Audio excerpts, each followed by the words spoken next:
This is John Ward, welcoming you to another presentation of Tennessee football on home video. The story you're about to see unfold is one of adventure and achievement.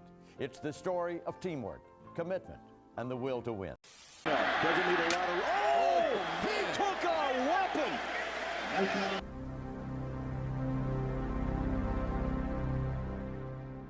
Welcome back, y'all. We have a shorter video for you today. We're going to be talking about the Tennessee prospects that may or may not be visiting Athens tomorrow night. We'll also touch on a few players from the 2025 class. We have some updates right there. And at the end, I want to give you some updated thoughts on this matchup between Tennessee and Georgia. Of course, tomorrow morning, we will be going live for our pregame show. We hope that everyone can join us. Please make sure to like and subscribe to the channel. All right, y'all, these are the players that we are expecting to be going to Athens tomorrow, which is on the left, or not going to Athens tomorrow, which is on the right. So starting off with four-star wide receiver commit to Tennessee in the 2025 class, Travis Smith. He said that he will be going because he is from Georgia, so it's not a very long drive for him. But he said that he's going just to take in this game, and I think that he is locked in with Tennessee. But anytime that a player goes to a different campus, you have to be a little bit leery, especially because Georgia finished number 2 behind Tennessee. But again, I feel very confident that Travis Smith will end up in this class. Next, we have five-star running back Savion Hitter from the 2026 class.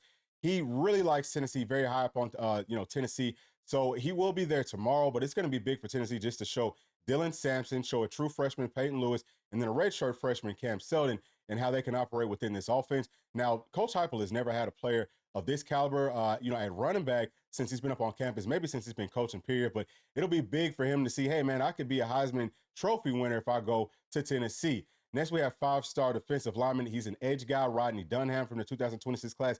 Very high on Tennessee. He is from North Carolina, so he looks up to James Pierce. He thinks that he could be the next James Pierce. Loves our entire staff, Coach Chop, Coach Gardner, Coach Ayers. So it'll be big for us just to show and prove how this, front can get after the quarterback. I think that that'll be really big in this game.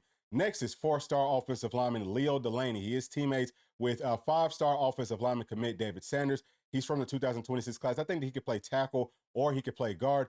He really loves Tennessee, too. He said that we had the best atmosphere that he's been to. We'll see how it stacks up versus Georgia. I can tell you right now, it's going to be a lot better. Actually, it's funny because somebody from Georgia's athletic department came out and said that they're going to have a big surprise for the fans coming up after the third quarter. It's just fireworks. So I think that he's going to see, man, this ain't nothing like Knoxville once he gets down to Athens. So that'll be big. And then, too, he'll be able to see how Tennessee is operating with an offensive line that doesn't have as many highly rated players as Georgia's offensive line does. So the contrast there, I hope and pray, will be stark for Leo, and hopefully we can get him to, land in this class.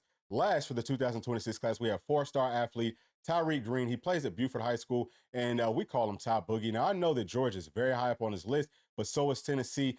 He can play running back. He can play safety. I don't know what Tennessee wants him to play, but either way, this game should be really big for him. Again, just to see the contrast in, how the staff is developing talent, because Tennessee's doing a lot more with less and Georgia's doing a lot less with more. So, I think all these players have enough sense to be able to see that coming out of Tennessee's win, which hopefully will happen tomorrow night. Now let's talk about four-star linebacker commit Christian Gass. He can also play edge, okay? He is committed in the 2025 class. He said earlier in the week that he would be going to Athens, but now he said he might not make it. So I'm not 100% sure if he's going or not. I'm putting him up under not going just because I have no idea exactly what's going on with it. But whether he goes or not, this is a guy that Georgia has been after the entire time. Same thing that we talked about with Travis Smith. Georgia finished second to Tennessee. So I think things are still open there. I'm not 100% sold that he will end up in this class. But if Tennessee, has a good showing with their linebackers and all that type of stuff, again, pass rush, linebackers on the inside, all that type of stuff, then I think that he will see that, man, Georgia is not developing talent the same way that Tennessee is. And hopefully he will stay put. Same thing, too, that we talked about with Leo. He's going to see how different this atmosphere is for a really big game because he hasn't been to a big game, I don't think, in Athens. But he'll see that, man, it doesn't matter if it's a big game or not. Tennessee is just Tennessee, and there's nobody like it. All right, last play right here, four-star safety Shady Hayward. He said, man, I ain't going to Athens. He said he ain't flipping. He's locked in. I think he's 100% solid. So all that looks good for Tennessee. Let's just show up. Let's play well. I think if Tennessee wins this game, it's going to be big, not just for the players that we're talking about here, but for players across the country. Now let's pull up our updated 2025 big board. And there really are no updates from last week. The only thing that I will say is there's a couple of players up under possible commits that I'm about to move on over to expected commits. We'll talk about them today. But starting off with 4-star defensive lineman Isaiah Campbell. He will be visiting North Carolina this weekend. Now, we talked about it before. He promised that he'd go on that visit. I don't think that he's going to go there, though, but it's because Mac Brown's about to be done. That program, it's not very consistent. It's not a very good team right now. So I don't know why he would even want to go there outside of it being very close to home, which is a big factor for him. But Knoxville's not that far away from his home either. So I would say maybe about, within the next month after this visit, he's probably going to go on ahead and commit to Tennessee. Now, people have also pointed out that he's actually rated as high as a 5-star would be, but he's not actually a 5-star with On3 because they only have 32 5-stars. He's right outside of that top 32, but he is a 5-star caliber player. That'd be huge for us because we all know what guys like, Coach Gardner, Coach Chop, and Coach Ayers do with our players up front. Those are three coaches that he absolutely loves. So I feel good about him, and the chances for us to land him in this class. Let's talk about 4-star linebacker Jaden Politi. Now, he is currently committed to USC. It doesn't sound like he wants to still go there. That's a long hike for his family. Yeah, you could take a, flight, but that's like 3.5 to 4 hours if it's a straight flight. So I don't think that they want to do all that. I know his family loves Tennessee. Sounds like he's opening up to it more and more. I know that he really likes Tennessee too. So I think that he will ultimately end up in this class. Sounds like things are trending more and more in Tennessee's favor. But like I told y'all before, that's a signing day decision. You just don't know. Even if he does flip to Tennessee, until he signs, you just don't know what's going to happen. But I would love if we could add him to this class just because of his versatility, because of his mindset. He's a dog. So we'll see what happens there. He's loved all of his visits up to Tennessee. I think he was just on campus maybe a couple of weeks ago, maybe last week too. But we'll see. Will he come back up next weekend versus UTEP? Now, we know that the next player, 3-star athlete, he is a running back, D. Morris. He will be on campus next week to take in UTEP. Now, it sounds like he really likes Tennessee. And these are the two players, Jaden and D. Morris, that I was talking about that I'm about to move on over to the expected commits list. But, D. Morris loves Tennessee. Sounds like some people very close to him, whether that's family, whether that's his agent, whoever it is, they like the idea of him playing for USC. So I think that at the end of the day, he will end up in our class. So that's 3 more players that Tennessee could add to this 2025 class. And I think that the other 2 that we're not going to talk about too much today, but Zalis Hicks and also maybe Tim Merritt, I think that Tennessee's still in a good spot with them too. So I think that we could still end up with the top 5 class. All right, y'all, this is the last segment of the day. What we're looking at is Georgia's stats from this season, 2024. And we're going to scroll on down right here. We're going to focus on the rushing numbers. So up at the top, we have Trevor Etienne. He's their leading rusher, and he's out for this game. So the next player, Nate Frazier, will more than likely be getting the start. You can see that he's averaging less yards per carry than Etienne was, but he does have 3 touchdowns on the season. I told you I think that he's the better running back out of these 2. He's listed at 5'10", 210 pounds, but he is a freshman. This game has all the implications on the line, especially for Georgia. They're going to probably be playing tight, and Tennessee's going to be punching at that football. This is a kid that does fumble pretty frequently. I think that Tennessee has a good chance to get that football out and give our offense a very short field. The next running back, Branson Robinson, he's out for this game. Let's come on down. Who else we got? Chauncey Bowens, that's another freshman. He's going to be available for this game, but he only has 6 carries for 20 yards on the season, only averaging 3.3 yards per carry. Now, he's listed at 6 feet tall, 220 pounds, so he is a bigger body guy, but he's still a freshman. So that's probably going to be the 2 most reliable backs for Georgia in this game, because outside of that, we have Cash Jones, who is only listed at 6 feet tall, 182 pounds. Very small guy. They typically throw the football to him whenever he's in the game. I mean, it's very obvious what they like to do on offense, but you can see his carries. He's only averaging 1 yard per carry, and he's been walking around with the boot, at least for a portion of this week. I don't know if he's going to go. I think he's still listed as questionable. Would not be surprised if he can't go. Outside of that, the only other running back that's actually carried the football for Georgia this season is Dwight Phillips Jr., listed at a whopping 5'10", 175 pounds, and he is also a freshman. So as y'all can see right here, Georgia does not have very many options at the running back position, and that's going to bode very well in Tennessee's favor. So we're talking about a Georgia offense that's taken steps backwards over the course of this season. It all started with them not being able to run the football, but also they have no playmakers at wide receiver. There's 5 or 6 guys in Tennessee's secondary that's faster than the fastest wide receiver for Georgia. And they also, I think, have the most drops out of any other group in the entire country. And you could talk about their tight ends. They're not physical. They don't get separation. And it's the same thing that we talked about with the wide receivers. They might make the catch if they're wide open, and then they might not. Georgia's offensive line looked absolutely horrible versus Ole Miss. I'd say that their offensive line and pass pro is probably slightly above average for an SEC offensive line, but their run blocking is average to below average. We all know that Carson Beck is inside of his own head. He's throwing 1.8 touchdowns to 1.3 interceptions per game. And then everyone knows that Mike Bobo's offense has absolutely been figured out. So it's a really bad recipe right now for Georgia whenever they really needed to try to lean on their running game more just to get the rest of the offense going. They've only got 4 guys playing at running back that have played throughout the course of this season. 3 of those guys are freshmen. The only upperclassmen might not even go in this game. So I don't think that Georgia's going to be able to establish that running game here by any means.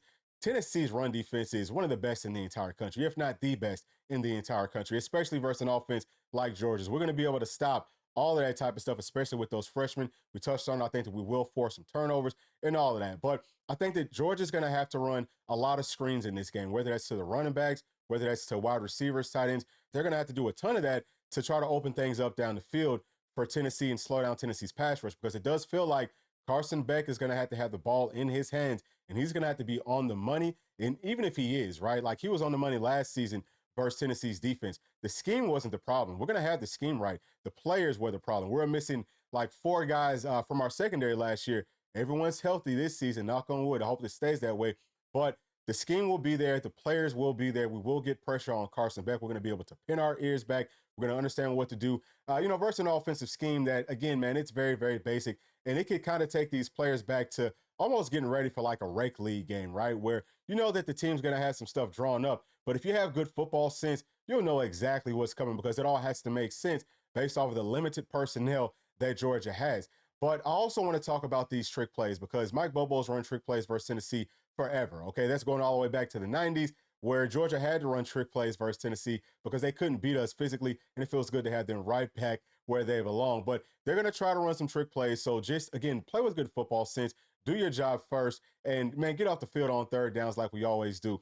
Force some turnovers. I definitely think that Tennessee's going to do all those things. I'm expecting sacks. I'm expecting picks. I'm expecting forced fumbles. I'm expecting big hits. And I think that our defense can hold Georgia's offense to 10 points. If they score more than 10 points, I, for one, am going to be very, very shocked. Now, let's talk about Tennessee's offense, okay? Because I want to tell y'all something that a Georgia fan put out there yesterday that I thought was very funny. So this Georgia fan says that Tennessee fans should be worried because teams are starting to stack the box more and more versus Tennessee. And Georgia never had to stack the box to stop Tennessee's run game. Well, he was wrong on that, because if you look at Tennessee's numbers, okay, we could just talk about D. Sam by himself. He has more rushing yards than Georgia's entire team, including the quarterbacks, including the wide receivers, tight ends, whoever's carried the football for Georgia. D. Sam has more yards than all of them combined on like 60 less carries. So yeah, while teams have been stacking the box, they have never stopped Tennessee's running game. The run game will be there versus Georgia. So if he thinks that Georgia's going to be able to stack the box and have more success stopping Tennessee's running game, he's wrong. But the good thing for Tennessee is that 12 personnel is going to force Georgia to play us more honest. Where Tennessee struggled at versus Georgia and Arkansas is that gimmicky defense where they've got a very light box, so Tennessee tries to run it, but they've got safeties that are actually, outside of the box, but they're committed to the run first. And then, it muddies up everything. We have people that go unblocked. That's really how Georgia and Arkansas was, able to kind of slow down Tennessee's rushing game. But now let's not forget that Tennessee did run for like a $130 last season on Georgia. It was off of one big run, but I think that in a game like this, all you need is one of those. If you have one huge touchdown, run, then everything else is opened up so much. But let's just get back to the basic scheme of Georgia stacking the box versus Tennessee. We're one-on-one on the outside, okay? And Georgia's secondary is not very good by any means, especially playing man-to-man coverage. Now, Tennessee has 2 guys that are 6'5", 200-plus pounds, and run 22 miles per hour or better. So Georgia's going to have a major problem trying to defend up against those guys on the outside in one-on-one coverage. And if they want to try to, bracket those players and leave safeties over the top, then the box won't really be stacked, and Tennessee will continue to have a lot of success running the football. This is a game that Tennessee can do exactly what we've done this entire season. We don't have to change a thing. And I think that we win by at least 10 points. And if Tennessee finds success passing the football, spreading things out, all of a sudden, man, Tennessee wins this game by 20 or more points. This is going to be an absolute and total bloodbath, y'all. I don't care where the game is at. I don't care what people are saying that really are just, having lazy takes. Anytime someone, has picked Georgia, if you pay close enough attention, they have lazy takes. It's not based off of anything on the field. It's, oh, well, Georgia has to win this game, or, Tennessee hasn't beat Georgia in so long, and teams just don't win in Athens. Georgia hasn't played anybody, all right? Like, if you think Georgia's banged up this season, Tennessee came into this game with like 10 players that were starting caliber or, at least rotated in out for our game versus Georgia last season. Hey, look, Georgia, welcome to a real SEC schedule where you get banged up over the course of the season. They've benefited from playing absolutely nobody, which is why their home record looks so good and all that type of stuff. It doesn't matter if it's a night game. It doesn't matter if it's a must-win game. This is a horrible, horrible matchup for Georgia right now. And as Tennessee fans, you have to be very, very excited. But that's it for this video. Those are my thoughts. Please share yours with me down in the comment section. Hey, listen, we hope to see everybody tomorrow morning, bright and early at about 11 a.m. Eastern Standard Time. We have a nice show planned for you. So with all that being said, please make sure to like, subscribe, hit that notification bell, share with your friends, family, and other volunteer fans. Please leave your thoughts down in the comment section. We'll see y'all tomorrow. Thanks. Peace.